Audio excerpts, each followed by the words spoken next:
আমি জাপানে একটি বর্ধিত অবকাশে ভ্রমণ থেকে অনিচ্ছাকৃতভাবে দেশে ফিরে এসেছি।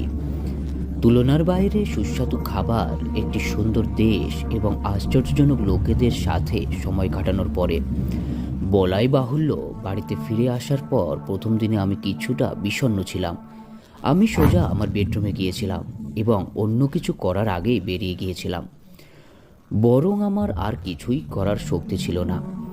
সম্ভবত সেই কারণেই আমি সূক্ষ্ম ইঙ্গিতগুলি লক্ষ্য করতে ব্যর্থ হই যে আমার বাড়ি আমাকে ছাড়া একা একই ছিল না যতটা আমি বিশ্বাস করি। ঘণ্টাখানেক পরে আমি মাঝরাতে ঘুম থেকে উঠলাম বিকট শব্দে এবং মেঝের বোর্ডের কম্পনের শব্দে। বোধগম্যভাবে বিভ্রান্ত হয়ে আমি বিছানা থেকে নামলাম এবং হলওয়েতে প্রবেশ করলাম, যা বাসার ঘর এবং